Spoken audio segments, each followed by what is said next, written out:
Bitcoins and beer, bitcoins and beer. Here is Norm, he's a storm as he screams and raves and rants. He is here drinking beer, spilling bitcoins on his pants. Hello, it's me, Norm again, here once again to talk about Bitcoin and drink beer with you. And I would also like to say, if you have any questions about Bitcoin, I'd be happy to answer them. If you just leave a comment or watch the video. And first thing I have to do is move the cat. Remember him from past videos? He always likes to jump up on my computer when I'm talking to it, because he doesn't like me talking to it. So, it's Thursday night. I'm going to try to do these regularly, probably on Thursdays, for a Thursday night rant, because Thursday night is when Vikings comes on, and I'm always home to watch Vikings. Speaking of Vikings, I'd like to thank Christina for this cool bottle opener. Looks like a Viking. I'm trying to get my head to go. Oh, it's not a Viking though. More of a Spartan.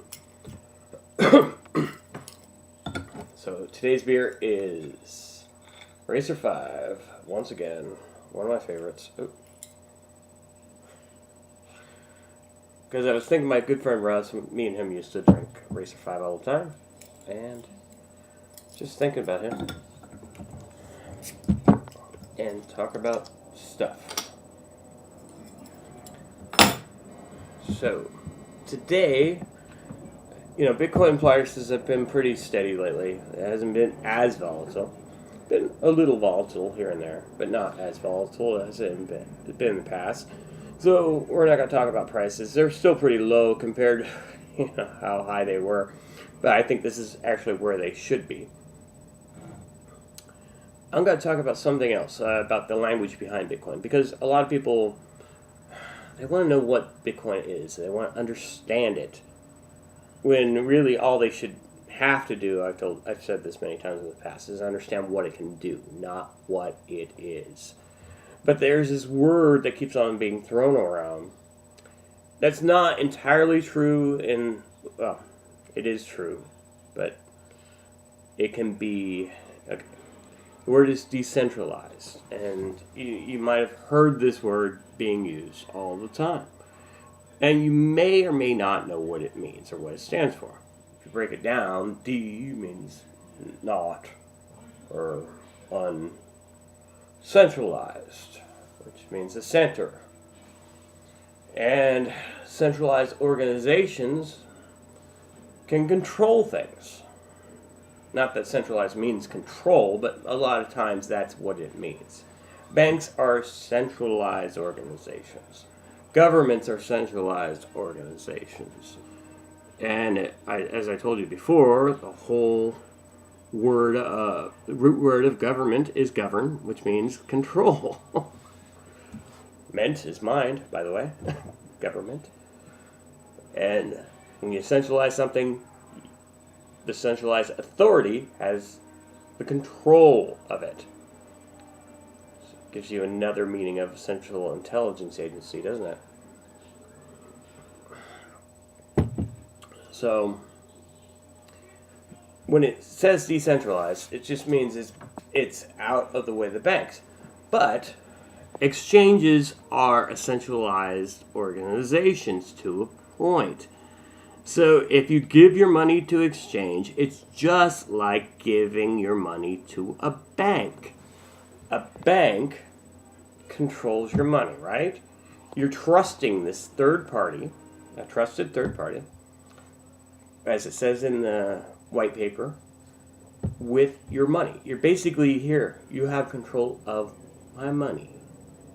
You're giving them your money.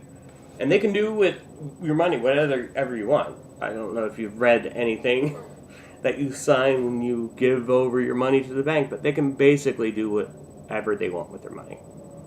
And if you know anything about fractional reserve banking system,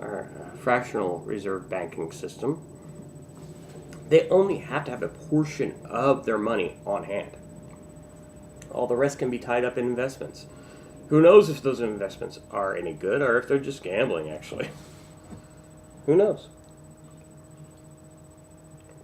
Bitcoin, you can download a wallet to your computer or your phone and have full control over it. Or you can hold it in an exchange, which, unless you want to get goxed, when Gox fell, it was just like if a bank would have fallen. That's exactly what it is. Exchanges are more like banks, online exchanges. And even some online wallets, they're like banks. They're a centralized organization. I'm not saying that all of them are untrustworthy. I trust Coinbase. They've been around for a while. They have a good reputation. I don't know if I trust their transparency, but it's still probably one of the easiest ways to convert your fiat dollars into Bitcoin, other than local Bitcoin. Well, local Bitcoins is not so easy because you have to sometimes go places, and so you can basically use Coinbase in your underwear on your couch, So that makes it a little bit more convenient. You still have to wait the transaction time, but that's not Bitcoin's fault. That's the fault of the bank, because you always have to wait when you deal with fiat. But you still don't have your personalized keys. You're basically giving up one of your keys to them, just like most exchanges. That's it. Unless you have the private keys, you really don't have your Bitcoin. You're trusting your private key with a third party, which multi-signature wallets have changed this to an extent, which is another rant altogether. Today we're talking about decentralized.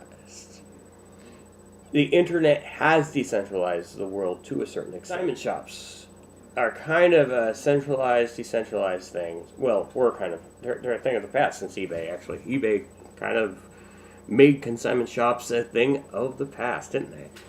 And for those of you who don't know what consignment shops are, it just proves my point.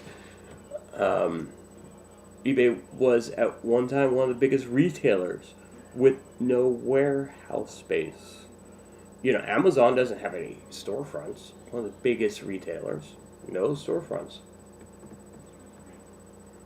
Etsy, no storefronts. If I would have told you that 20 years ago, that some of the biggest retailers in the world aren't going to have any storefronts, you would have thought I was crazy.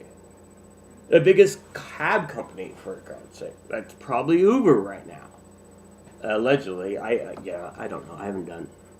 But they have no cars. Think about it. Their drivers are decentralized. They're a centralized organization, but their drivers are centralized.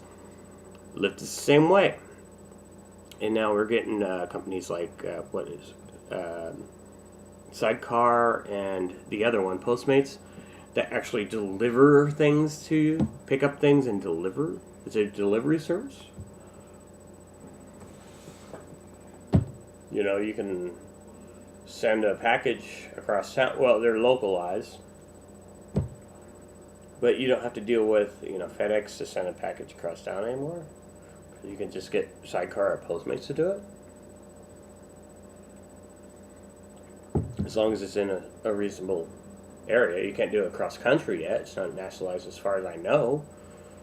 But how long is that going to last? When you could send packages. The Pony Express only lasted so long. A telegraph lasted so long. Before this centralized organization took it over. I've already gone on too long. Gosh. Time goes so fast. I don't want these to be over 10 minutes, but I just hit the 10-minute mark. Do you see the writing on the wall? Do you see what I'm saying? The internet changes everything. the internet has become a country. A centralized organization. The internet is decentralizing things, giving people more peer-to-peer. That's another term you've heard, decentralized. Personal access to each other. Peer-to-peer organizations.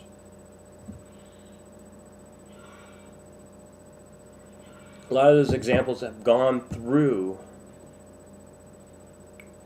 centralized organizations. It doesn't have to work that way. Craigslist is a perfect example, where Craigslist is a centralized website, but Craigslist is essentially decentralized. Look how fast that grew. It's online personalized ads, but you can share it with the world.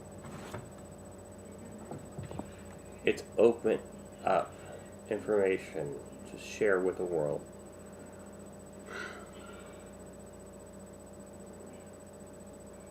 It's amazing technology and how things like our banking system and our whole money system is so fast seem like a thing of the past now. It's crazy. Just think about that. Well, gone way too long. Cheers. Remember, Satoshi saved is Satoshi earned.